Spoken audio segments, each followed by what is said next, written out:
I realized, having grown up on the Eastern Shore, grown up in Wittman, a little teeny town, went to elementary school on Talbot Island, the family of watermen and farmers, I knew I was different when I was 7 or 8 years old. I couldn't put my finger exactly on it, what it was. But, when I got to be about 12 or 13 is when it all kind of started coming together for me. And I was born in the early 60s. So we're talking about the mid 70s, and like you said a minute ago, that time was definitely not kind to people who were anything other than cisgender or straight. So it was tough for everybody. It would have been particularly tough around here, and nobody even talked about it. People didn't talk about being gay on the Eastern Shore at that time, much less something like transgender. At that point, I told no one.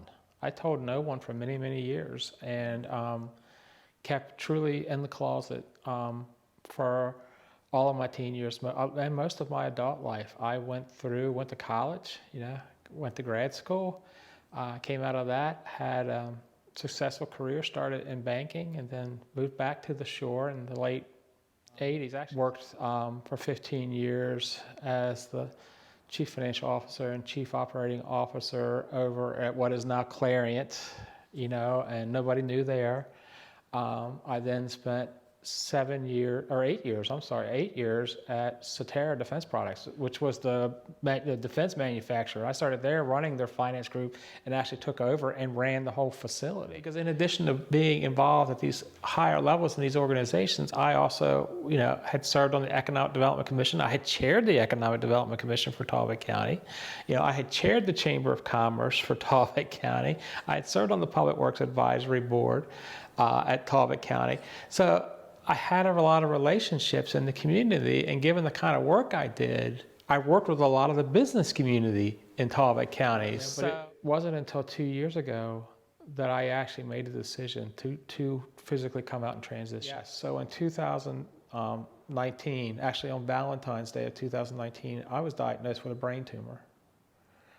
Luckily, it was not cancerous. It was benign. I had it removed in late April of 2019, so just not quite 2 years ago now, and that was the aha moment, because you realize how fleeting life is, and you realize I knew there had been something missing in my life this whole time. I had never felt settled. I have never felt settled in my life, and so the first part of that came when I said to my wife, I said, I've got to transition. I've got to do this. And it wasn't long after that brain surgery. We talked about it over the course of the summer, and I made a decision in about September of 2019 to come out. And in October, I started telling folks the truth, my truth. My children, I told them, they came up for waterfowl, and I told them the waterfowl weekend. So they were very accepting, but I wasn't surprised by that. Again, the children had been raised. I have a daughter who's now 28 and a son who's now 25. But we had taught them to embrace diversity, and I said, so they did, and so my daughter was the first one up. I told her first because she was there a day before my son, and by the end of the day, she was actually helping me shop. And then I had other people who just shut me out of their lives. I lost most of the people that I thought were friends before I transitioned. I've had difficulties with some family members. Some family members have been okay. Some family members have had some difficulty with it. And the unfortunate thing is the impact it has on everybody, right? My children were fine. They're still fine. Their significant others are fine, very accepting, But this has been a terrible toll on my wife, because even though she knew I was a cross-dresser, in her mind, she didn't think it would ever go this far.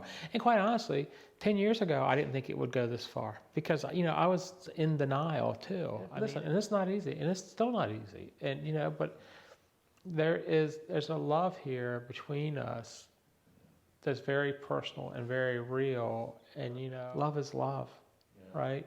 My wife and I have grown closer.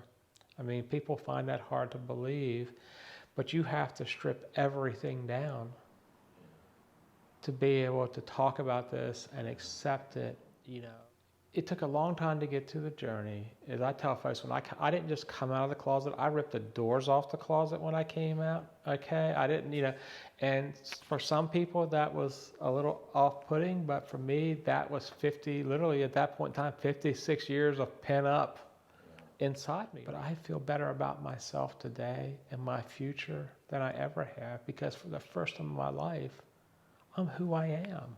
Yeah. And that